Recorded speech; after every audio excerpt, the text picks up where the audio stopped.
my talk. Here we go.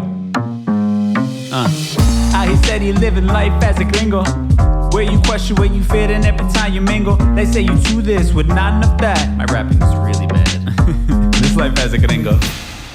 Yes, hello and welcome to another episode of Life as a Gringo. I am Dramos, of course. And man, today we are going to be making it all about y'all, the listeners, the people who have been, supporting this podcast and giving me a platform to hopefully uplift the community. I appreciate y'all so damn much. And I feel like, I'm not gonna lie, this season, I feel like we've been slacking just a bit when it comes to the Ask a Gringo segment. And that was one of my favorite things when I created this podcast, was to have the ability to connect with y'all and have you be a part of the show. And I feel like I've been slacking a little bit with that, be it because of Instagram and just sometimes how long it takes for it to show your story to an appropriate amount of people to get responses and things like that. There's been a little bit of frustration with the algorithm in that way, but that's no excuse. And y'all are always a part of this show. I love getting feedback from y'all in the DMs and all that kind of stuff. So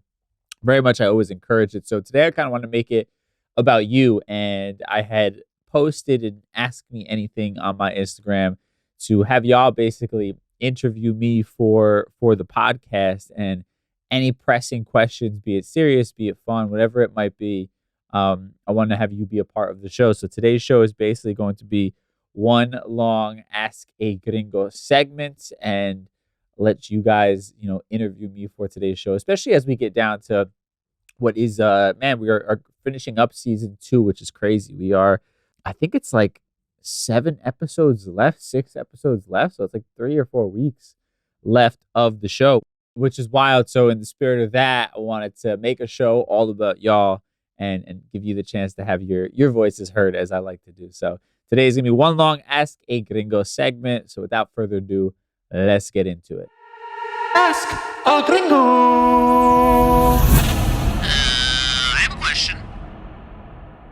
All right, so like I said, we are going to just hand the reins over to you on my Instagram at DJ Dramos. I did the Ask Me Anything, left it open to y'all. I got a bunch of responses. I'm going to read as many as I can. I don't want to make this a super long episode, so just going to dive into some of the ones that we got on here. Let's see. We'll start with at Nicolosa_Vega, Nicole, the homie. She says, or asks, I should say, which podcast episode are you most proud of? And this is tough. I love different episodes for different reasons, right? But I think for me, if I had to pick one, and it sucks because like we started, so damn hot kind of. But it was probably the first one with my parents, right? Episode 1, which a little inside baseball. Actually wasn't even the first episode that I recorded. The first episode I ever did of Life as a Gringo was the first ever mental health episode, which I think we did as episode 2 or 3 officially. But that was the one I had recorded basically to pitch the podcast network so they could see what I was doing, what I was working with. But the first one we aired was the one with my parents. Only seemed appropriate. And I think it's just special for a number of different reasons, right? I think for me, it's very much indicative of where I was at that point in my life, where I was on this journey of trying to heal and heal a relationship with my parents, and we were getting closer and having far more open and honest conversations, and that podcast was super honest, right? I asked them a lot of questions that I've never personally sat down and had a talk with them about their own upbringing and why they made certain choices when it comes to the way that they raised me, right? There were some really honest conversations happening, in that episode. And I think it also is beautiful of the moment as well, where I'm setting out on this new journey that is becoming or would become my life, right? Being a full-time podcaster, I was getting ready to transition out of the Breakfast Club and, take this risk of going off on my own. And the podcast was that, and it was beautiful to have them be a part of it, right? Especially as like the first episode. We recorded it in, at the time, my home studio of the first property I ever bought, right? So there's a lot of firsts going on. And I think for me, looking back on it, it's beautiful that they got to be a part of that. And I'm so happy and grateful that I did it that way, that I did the episode. I remember being like nervous, to talk to my parents, right? And record it. I was nervous as shit in that episode. And I'm just really happy that we were able to do it. I'm happy I followed through. I didn't kind of chicken out. And ironically, that episode led to, a lot of different opportunities that are going to be unfolding as, time goes on. But, the feedback from the episode I got was really great. And that's part of why it's also so special, And I think honorable mention, there's just been a lot of great people. I think even particularly like this season, I think someone like Frankie Quinones from the show This Fool, I just really think as an interviewer, if I could pat myself on the back just a little bit here, I felt like in that episode as an interviewer, I really figured out how to bring the best out of my guest, and make them feel comfortable so we could have a genuine conversation. I also just thought his story was so inspiring, right? As far as like him not finding success till like his mid-30s and being that dude sleeping on a friend's couch until that point. I just love that sort of dedication, and then somebody finding success after all that sacrifice like warms my heart. And I think that's a special one. I think the one we did recently with Abogada Jimenez on immigration, I just think it's great to have these timely conversations, right? To give people like that a platform to speak on things that really matter for our community, which has long been a goal of mine. I think, what else is, I think another one with Dr. I think, I don't want to mess up her name. I'm gonna look it up again real quick. Because at times I feel like I forget these things. We've done so many of them, but that's Dr. Mariel Bouquet. I thought that was amazing as well. And I think I love them for different reasons. It might not be obvious to you as a listener, but I think for me, the episodes I just mentioned, especially the one with Abogada Jimenez and then Dr. Mariel Bouquet, I find them to be special because I think it symbolizes how far I've come with my voice and my knowledge. And maybe my area of expertise, and feeling comfortable sharing a space with people who this is their life, right? Immigration is Abogada Jimenez's life, right? The idea of like, mental health and trauma and all these things is Dr. Mariel Bouquet. And to feel like you can hold a conversation and I'm not just sort of sitting back asking questions and letting them sort of school me on everything, which I think is a part of it, but deeper than that, we're also just having an open dialogue and a conversation, and I feel comfortable in that. I think that also speaks to me building up my confidence, and for me, those are little wins along the way where I'm recognizing that I have something to bring to the table, even amongst PhD scholars and attorneys and all these different things. That I feel comfortable and confident enough in my own voice that I'm unafraid to showcase my opinion and to have a real conversation with them. So I think those are really special for sure for me when it comes to the episodes we've done. Let's see, at vitamin_Ray, what are your favorite and least favorite things about written versus podcast communication? Man, so obviously with written and like writing the books, which we just dropped the second one, it's officially available, just be at NYC, a little shameless plug.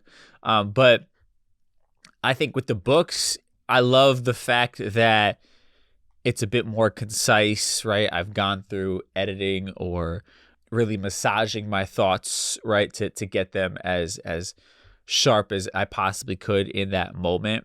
I think that's a really beautiful thing. I think the intention behind it, right? When you sit down to write, I don't really plan things out too much, but it's a slower process. I don't have to worry about on the fly what's coming to my head.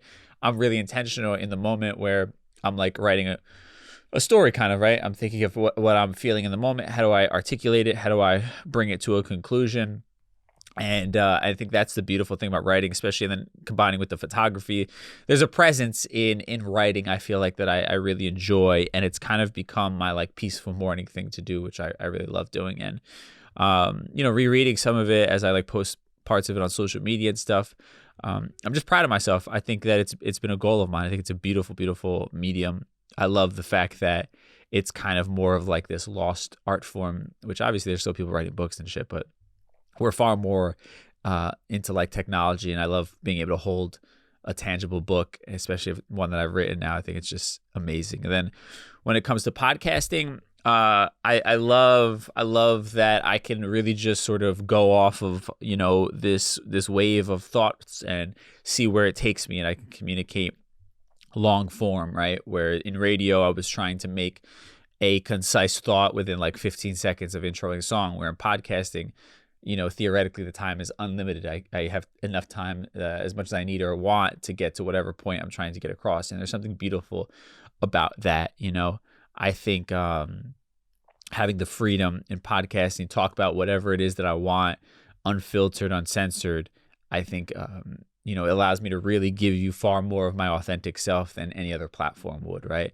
I think the negative side of the two things, I think at times things get taken out of context, right? I think, you know, when it comes to writing, you're going to get a short tidbit of a thought, essentially. Like it's more flushed out than like a clip on social media, but, you know, it's really me, you know, I treat these things like my journal, right? So maybe sometimes you might not get it completely. There might be things that are open to interpretation, which I think is also part of the beauty of it. You can make things mean what you need them to mean for you in the moment, or resonate in the way that they need to.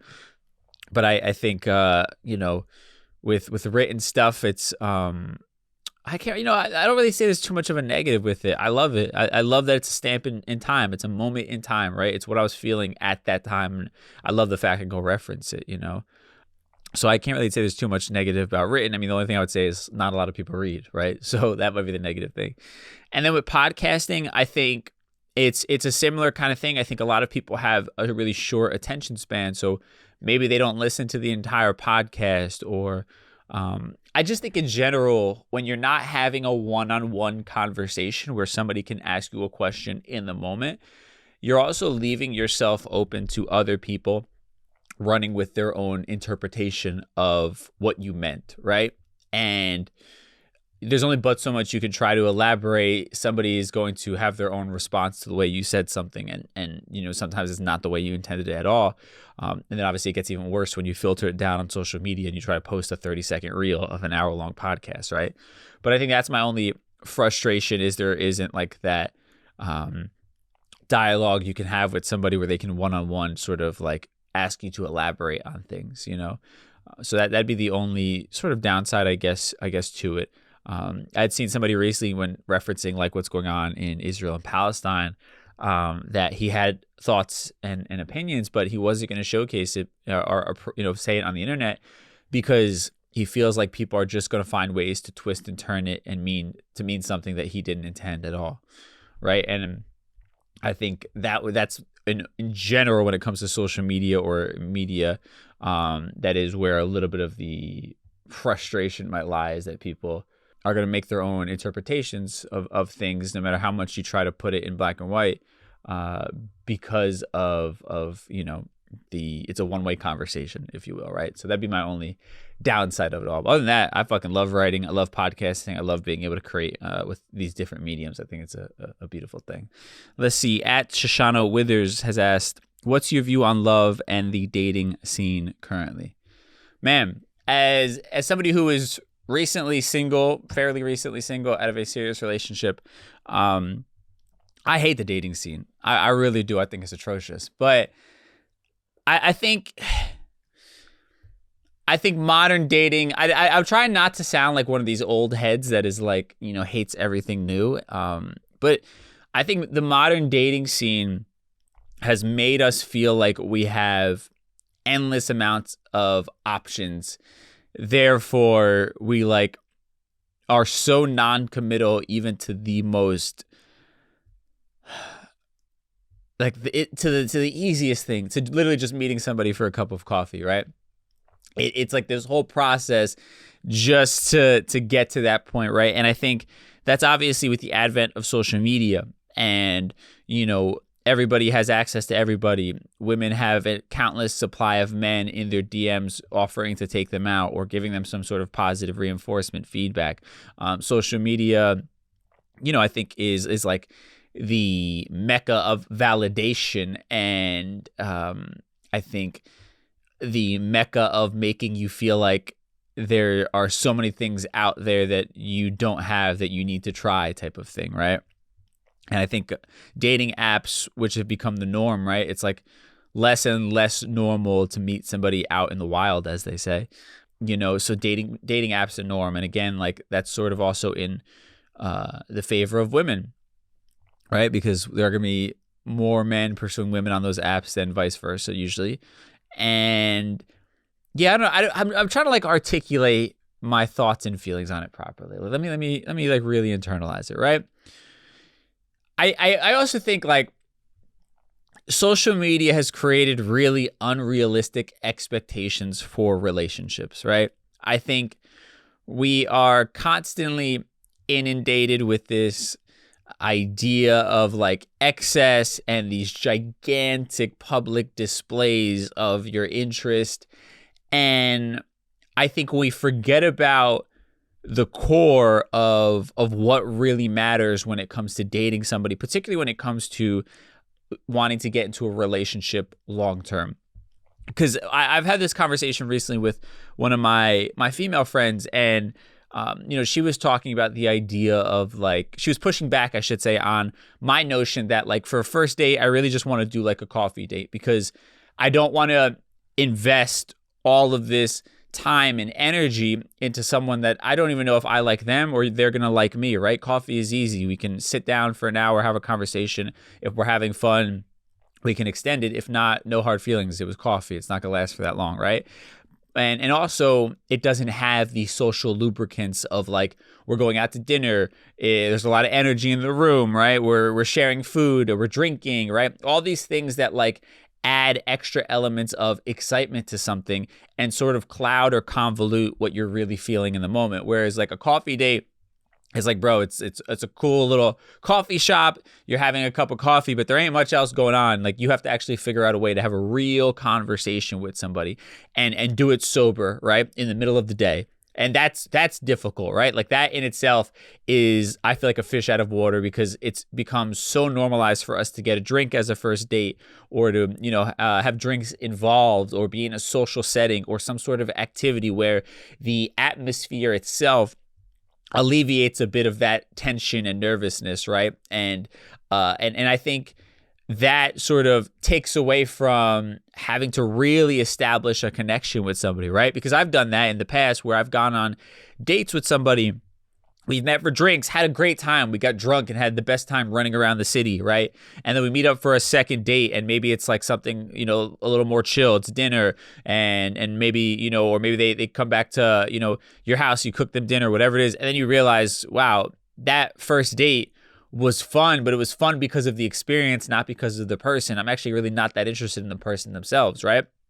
And I think that could have been figured out the first time around if you just had less external elements sort of adding to the excitement of it. That's my point, right? And I also think, and I get, with the argument is on the other side of like for women, it's like an ordeal for them to get dressed up and it's, an investment. It's expensive to get their nails done, their hair and all these different things, makeup, blah, blah, blah. I get it. I 100% get it. But at the same time, we all have something to bring to the table, right? If you didn't think that a man had something to bring to the table, I would hope that you wouldn't be interested in dating them potentially long-term, right? And B, anybody can plan an elaborate fucking date. I could throw money at a first date and show you all of these crazy things and plan all of these experiences, right? I could take 30 minutes on TikTok and do, the coolest things to do in New York City this weekend, and you would be wowed by it, right? That doesn't take much thought and effort. I can, again, throw money at something and it is this grandiose thing and it's fun and it's nice, but it's not really, a genuine reflection of my interest in you. I don't think there's anything personal about that, right? Where if I sit down and have a conversation with you and we're engaging and I'm curious about your life, like those are real investments that somebody's making into you. And then on a second date, we can have a more elaborate date. Then that could be more thought out, right? Because I actually know you now, right? That's what my point is with this whole thing, with dating. And I'm getting on my soapbox now. Now I'm in a flow state here where I like the coffee date as a first date because I want to get to know you. And if we have a real connection, then the second date, I can actually curate something based upon the knowledge that I already have of you because of the conversation that we had had. And to me, that's far more special, right? That is exciting for me because now it means I actually like somebody enough to want to invest time and energy into planning something that I know they're going to enjoy or hope that they're going to enjoy, right? And B, I would hope on the other side, the woman is going to say, oh, this guy was actually listening. He gives a shit about what I was saying and is actually putting forth real effort, right? Not monetary effort, which is, again, easy as all hell. I can get you reservations at a fancy restaurant and pay for it, whoop-de-doo. But now an actual real well thought out date based upon the fact that I actually really know you to a degree, right? And I want to get to know you deeper. That's more special to me. But again, we're so caught up in, I'm just going to say, I think we're caught up in this sort of superficial feminism to a degree, right? And hear me out here. I know this is going to be very triggering for a lot of people. I think feminism is real. I think it's warranted. I think it's important 110%. I think women oftentimes get dealt really tough, hands in a lot of situations in life. Now, with that said, I think social media has also created this superficial idea of feminism where it's kind of like, men have to bow down at the altar of women, and that if it's not like this elaborate, first date that you can post on your social media and brag to your friends about, then like he must not really like you, or he's not that putting forth that much effort, or that he's not worth your interest or your time or energy or whatever the hell it is, right? And I think that is the superficial feminism, and I think that causes people to be, I think, wooed by a lot of nonsense and BS, because again, anybody can throw money at an elaborate date and put forth the performance of effort and actually giving a shit about the person, right? Whereas if you have a simple coffee date, you have to really connect with somebody in order to keep their interest, both ways. You have to actually inquire, ask questions, have a real conversation. You don't have alcohol fueling your comfortability. You have to really, push past the nerves and try and connect with this person, right? And see if there really is something there between the two of you. And to me, that's what I would be more focused on. But social media has people gassed up into thinking everything has to be this elaborate explosion that they have to go brag to their friends about. And I don't think that yields us the real results that we're looking for, right? Because real love, and I think real relationships that sustain the test of time, this is what you're looking for. To me, they are obviously fun, and they're beautiful, and they have moments of excitement. But generally speaking, your relationship, a healthy relationship, is not going to have a surplus of moments that are going to be gratifying for your social media validation, right? They're going to involve relaxing nights, sharing a meal together at home. They're going to involve, cute little dates, special conversations, you opening up to one another, right? You getting to know one another in incredibly intimate ways, right? And they're not all going to be, again, things that are going to be exciting for your social media following to gush and be jealous of the love that you have found, right?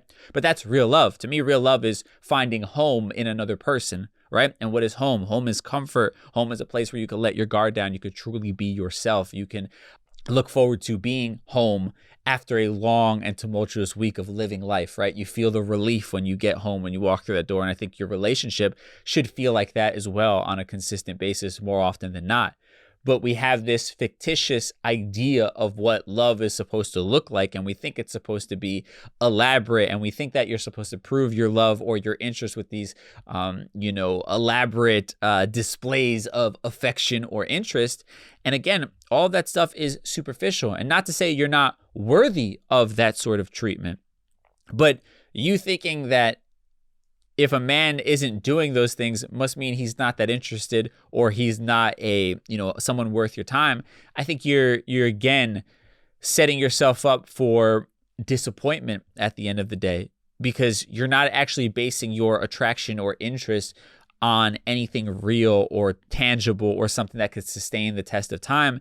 You're really just basing it upon things that, gives you that pat on the back, gives you that validation of being important or feeling important, but has no actual real substance to it, when it comes to knowing if this person is somebody you genuinely connect with and that genuinely cares about you, right? Because again, anybody can give you the monetary, superficial, elaborate first date and all that comes along with it, but that doesn't yield, or it doesn't also mean that real connection and love come hand in hand with that, right?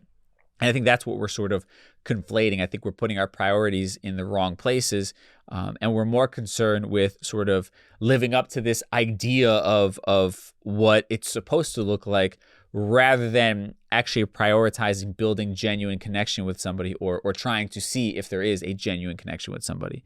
And I think that's a product of social media culture, all of us getting gassed up on whatever norms are supposed to happen as a man or a woman, right? And yeah, that's my view on the modern dating cycle. And not to say, listen, now I feel bad. I feel like I'm putting it all on women. Men are shitty. Like there's no way around that. Like, you know, the average dude, and I'm not saying this to get like, you know, all the women on my side here, but the average dude is not worth your time, right? And the average dude will play the game. And this is a psychology that I feel like women are not understanding, right? Because you're like, oh, I'm a high value woman. You know how expensive these hair and nails are to maintain. I'm getting all dressed up. You better take me out to something that I'm worthy of, right? And then you're in the fucking bathroom and you're like, you know, posting pictures, or like, you know, you got the little fancy, the dinner comes out, we got to document it for Instagram, and you're having your little drink, and there's a boomerang of glasses clinging together, right? And you're doing a mirror selfie of your fancy outfit that you put on because this guy sprung, you know, for reservations at fucking Carbone or something like that, right? And all of these elements leading up to this idea of somebody proving that they value you and see your worth, when none of them have anything to do with that person's genuine interest in getting to know you. And even if they are, again, none of that is a prerequisite to knowing if you have a genuine connection with somebody and they're actually worth your time and effort, right? Because again, yes, there are a lot of shitty men out there, right? And you have to be, you know, you have to up your criteria a little bit. I understand that when it comes to women. You know, there's a lot of men pursuing them, right? There's a lot of guys in every single girl's DM right now. And, you know, women hold the power when it comes to relationships for the most part, when it comes to dating, you know, and I think to a degree as they should. But I think what the disconnect is, you're wondering why you keep meeting these shitty guys who are, you know, not proving to be who they say they are, or are, you know, coming on strong at the beginning and then disappointing you.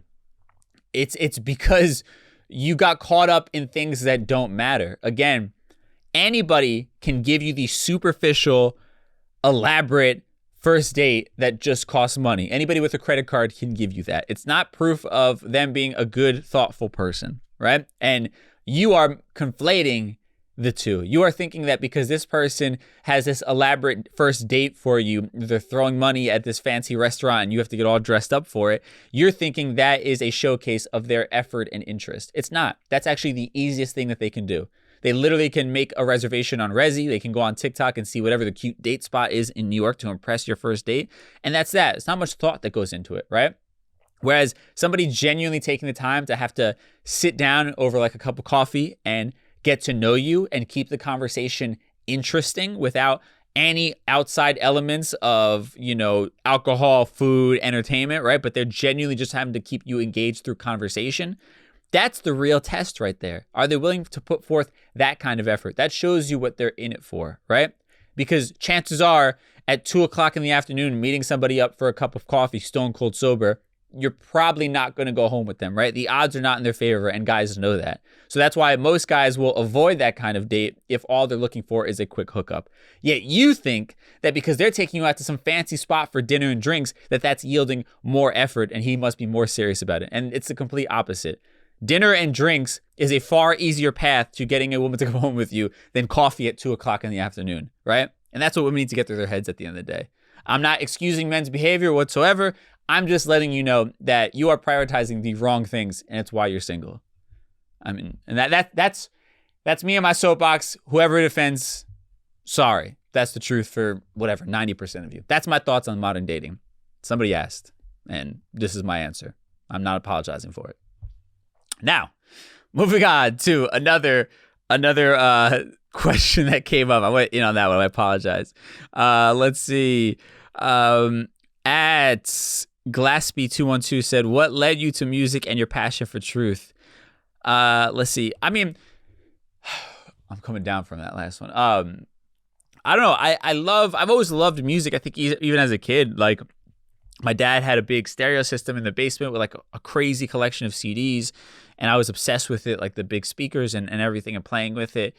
And then, you know, I don't know. It just always spoke to me. I think it always just put me in this place. I can always remember being in the back seat of my parents' car and like loving the music on the radio and always wanting to listen to it and just feeling some type of way about it. So it was very natural. And, you know, I think as it progressed, you want to be involved in it. So I picked up instruments like drums. And then when I stopped being in a band, I wanted to keep doing music. So I picked up DJing because I could do it by myself. And that's obviously led me down the route that I'm on now. But yeah, I don't know. Music just always spoke to me, and I think music makes me feel something at times when I'm not able to.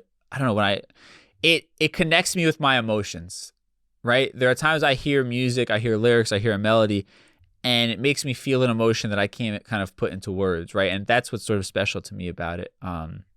There's something beautiful about that, and then I think for me, you know, as time went on, the love for music that I had, when you make it into a job, you enter into a very superficial aspect of it where it's just meant to entertain people, right? And not much more. And you're trying to reach the masses rather than really trying to make a statement, right? And that's when I was in radio, and that's what radio is, right? These are the catchiest songs, the most popular songs. They're not all necessarily, you know, trying to evoke real feeling in people. They're just trying to be a catchy song that people remember. And I think that began to wane on me a bit. And I've always wanted to help people. I've always wanted to do more. And I think for me as a DJ, I always said, okay, well, you know, when I'm playing music, I'm showing people a great time. They're literally like having relief from their job that they hate. And I'm able to provide them that relief. And that like gave me a deeper connection to it for a long time. And then I just wanted more of that. I wanted to be able to touch people in a deeper way. And I think the only real way to do that, if I don't actually love being a musician myself as far as like putting things out and relying on that. So for me, the next best way was to be a communicator, right? And with that, it's always about digging deeper. How do I have more conversations? How do I have more of an impact in a positive way? And yeah, I think at its core, my love for music was probably just the connection that I felt with being human and then other people, right? And that's why I love performing when I was playing drums or DJing, is because you're kind of connected with everybody in that room. There's like an energy going on throughout the room when it's, you know, really going well and people are really enjoying themselves. And I think at the core of everything I do is human connection. That want for human connection, I think, is the easy answer there. All right, I'm gonna read one more that I got. We'll end it on a silly sort of note here. It's Halloween time, so this is appropriate. At Smokerella, do you want to be shouted out for weird stuff? Luckily, we didn't get any weird, like, just off the wall personal or like weird sexual questions, so that's nice. I applaud y'all for holding back on that. She asked, what is your favorite scary movie? My favorite scary movie, and I actually realized I used to love horror movies so much, and I've like just not been super invested, I think, in movies in general as of late, but I think House of Wax, the one from 2005, is really good. It's a good, like, just slasher film. I was watching that the other day again, rewatching it. I think Scream is amazing. That's probably one of my favorite ones. And I'm trying to think. There was Night of the Living Demons 2 is a god-awful low-budget movie that I used to love as a kid. I used to think it was the scariest thing in the world. John Carpenter's Vampires is another one that I used to be scared shitless of, and now I watch it and it's funny. But yeah, that's a good one. I enjoy rewatching that one. Is Lost Boys a horror movie? It kind of is, right? It's like a comedy horror. That would, if that counts as a horror movie, that would be number one for sure. Lost Boys, I think, is an 80s classic. So I'm gonna stay with those right there. But it's probably between Scream and House of Wax, I'd have to say, is my favorite ones. So I'm gonna stick with those. I feel like there's a couple. I think Exorcism of Emily Rose, I enjoyed that one. I have, like, a lot of it's gonna be mid 2000s when I was working at a movie theater, and I was watching all the movies that came out. So like that's my time period. But yeah, that's it. Thank y'all so much for participating in this. I hope you enjoyed getting to interview me and hear some questions I don't normally get asked on today's podcast for our Ask A Gringo segment. So with that said, let's tie everything we talked about today in a neat little bow in a segment called Conclusion Stew. Time for conclusion stew. All right, so not much to conclude on today's show. I just want to say thank y'all so much for your support on this podcast. If you've been one of my day one listeners, thank you so much. If you've been a new one, we've had a lot of new people joining the family as well recently. I appreciate you just as much. I'm just so excited. I can't believe we've recorded almost 200 episodes of this podcast at this point. I think we might actually be at the 200 mark if you combine the first season and where we are in the second season. But that's just wild. It doesn't feel that way. Like, it doesn't feel like a burden. I love recording this podcast. I love doing this podcast. It feels weird when I don't do it. So I'm super proud of it. I love that I get this opportunity to do it. So thank all of you guys who have been listening, or any of y'all who are new, welcome. There's a lot of episodes for you to catch up on. And man, we are a few weeks out from the season finale of season 2, but I'm just so grateful and honored that I get to do this. And thank you so much to the Cultura family for giving me the space and platform to do it as well. It's a blessing for sure. And yeah, that's it for today's episode. I appreciate y'all. I hope I kind of made up for not doing the Ask A Gringo for a while. I hope this made up for it a bit.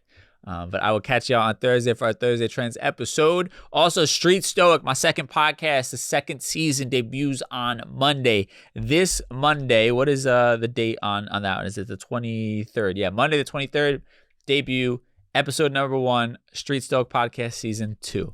So you can search for that. There's an entire season 1 if you haven't checked it out yet. Just search Street Stoic. So that'll be happening Monday the 23rd. We debut. Or is it Monday the 30th? I think it's the 23rd.